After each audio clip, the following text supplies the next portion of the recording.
Fears.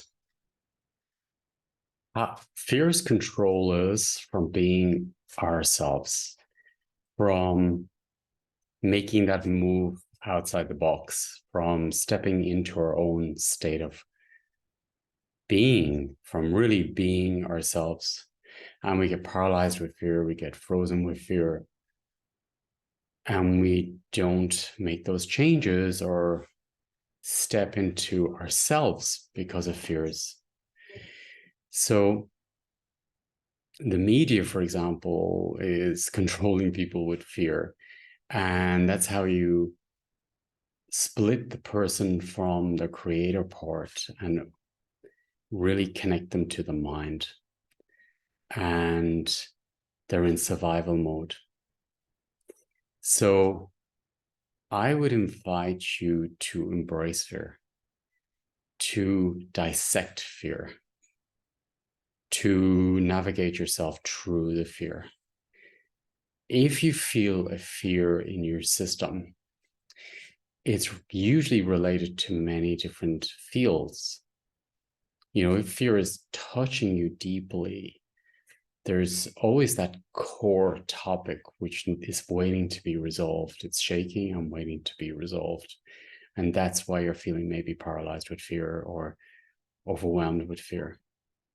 It's, I think a good key would be that if you find a wound or a fear in your system, it's belonged to many places. And, for example, it can be belong to the ancestral fear. It can be belong, the mom's line, the dad's line. It can be belong to maybe a fear or a trauma you experienced in the womb, maybe losing a twin, or maybe your mom had a shock or a fear or an anxiety while you're in the womb, because the blood is circulation and you're connected to mom. You are mom, and there's part of you still in mom. So whatever fears mom's feeling, you will be feeling very strongly too. Also, I think a good key is that, we focus on our mom and dad to clear systems with mom and dad, but a lot of it in the genetics skips generations. So it usually jumps from the grandparents. So I would, recommend you to really be conscious. Consciousness is power, and you can really close systems with consciousness, or you don't need to enter a system when you're in consciousness. You can transform and you can heal those systems with consciousness. So what I feel at the moment is there's, don't forget as well, the collective fear. You've collective wounds, collective fear, installed fear from the news, from social media. A lot of people have stopped watching the news now. So they're not being controlled by the news because they broke away from the news. And then maybe they go into finding the truth. And maybe the truth system that you're getting is also installing fear on you. Maybe that is also control, maybe that is controlled opposition. Same frequency. What's the difference between the fear you're getting on the news and your fear you're getting from the truth system? For me, if I'm delivering information, I should do it in a way that's conscious and that has the antidote in the system. It doesn't drop your system. It should be empowering. It should give you a sense of purpose, a sense of knowing, a sense of ease, understanding. If I'm simply sharing truth with you with no result, for me, it's very important. That's how I look at systems. Every system, if it's real truth, it will do something within you. It will activate a part of your soul and awaken a part of your soul. It may feel heavy, it may feel dense. You can work it, but it's going to change you. It's going to bring a sense of ease, a sense of purpose, and alignment in your system. If you feel that, like, for example, if I listen to someone sharing information and I do not feel the transformation in the field, I'm questioning what is the intention behind sharing that information. I can share truth with you with the intention to awaken you, to share results with you, to share, a perception that a veil that I released, and then I simply share that information with you, and then you have the opportunity to release that. If I'm sharing truth with you to gain your trust, to gain numbers, to gain influence, to gain finances, then that's not creation. There's something else going on there. Everything in life, for me, this is only from me, I'm only speaking from me, and I invite you not to believe anything I'm saying. I invite you to check everything I'm saying in your system. For me, everything in life should be from the right intention. So, for example, when I'm, working with groups, it comes from a place inside me that I don't feel like I need to heal the world. Okay. I don't feel like I need to heal anybody, actually. It's coming from a much deeper place. It's a place where I love to share results that I get. I simply love to share. And it feels really, really beautiful. It's almost like the biggest gift in the universe for me is the ability to share, and then to share unconditionally, in the sense that to share in a way that it's your responsibility what you do with the information I share, or the codes I'm sharing with you, or the transformation opportunities I'm sharing with you. This raises my heart. It lifts my system and makes me feel very blessed and very humbled. Now, if I'm sharing a result with you from money for me is, of course, important in the system when you're holding space for somebody, because there's an energetic exchange. But for me, the money should never, never be first. If I'm doing a workshop, it's never for the money. The money is the ripple effect in the system. If I'm doing it from money, I'm off alignment. I need to look at my system. If I'm doing it for numbers, for fame, I need to look at my system. So I would recommend everybody to take self-responsibility, and everybody has results to share with each other. Every single soul on this planet has results to share. Everyone, it doesn't matter who they are, they all have results to share. Everybody has personality levels, ego. Now, ego is not a bad thing, because the ego will support us to find what parts I need to address in my system, what's unresolved in my system. If I find myself judging a person, judging a system, without a deeper knowing and understanding in the system, then there's something I need to reflect on within myself. If I'm splitting from a system, it means I'm splitting from myself.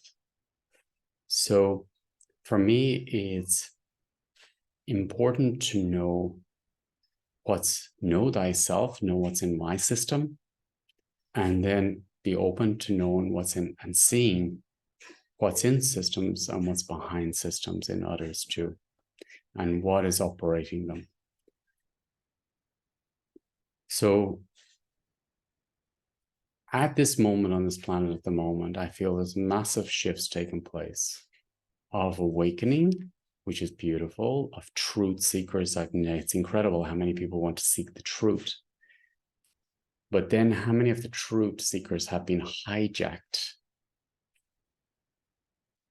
in a way by their ego, hijacked by money, hijacked by power, hijacked by I want to prove what a good girl, a good boy I am to daddy and mommy, or to the world, hijacked by I want to prove what a great boy or girl I am to the world. Look, I'm doing a great job here. Or hijacked by an organization. It doesn't mean that that information is not clear. That information that everybody shares with each other, it depends how you work it in your system. For me, information or frequency, for me, I'm really interested in finding the ones who have worked it in their system, who've earned it in their system. So I know, for example, in my own system, I have a lot to share because I've been through a lot. I've worked my system a lot. I'm also aware that I've got other parts to my system that I still have to work. That's why I'm still in the physical body. I would be very naive to think otherwise, and what I feel the mistake a lot of people will make is that they give their power to others, to an authority, to a daddy figure, to a guru, to an organization. Tell me what to do. Tell me what to do. If you notice this inside you, tell me what to do. I would take a look at that. For me, that's a red flag in the system that I need to address something within me. I'm okay to share with others and others to share with me what they perceive in me. I will work that in my system and I will make that my own. So if someone shares something that they see inside me, I don't take that as full truth. I need to work that in my system and then say, yes, I accept those parts as me, as my own. So work things in your system. You're an adult. And there's part of you that isn't an adult. There's part of you still waiting for that attention, for that approval, for that sorry. There's part of you being dragged around. And it's really, really a beautiful time because there is a beautiful awakening of consciousness on the planet and great intentions. And then there's a lot of glamour in a way in the spirituality I call industry. So how you work that system, or how you're entering that system or perceiving working with that system, for me, as I said before, is very important. If you read a book, there's keys there for you, but you'll also feel the author's topics within that book. It doesn't mean it's a bad book, but you can understand and feel where the topics of the author is and then where the keys are. So I would invite you to be more aware of, first of all, yourself, your own keys, your own truth, your own fears, and a deeper understanding of fear in the collective and in yourself. For example, if, the plague was a big one, rats.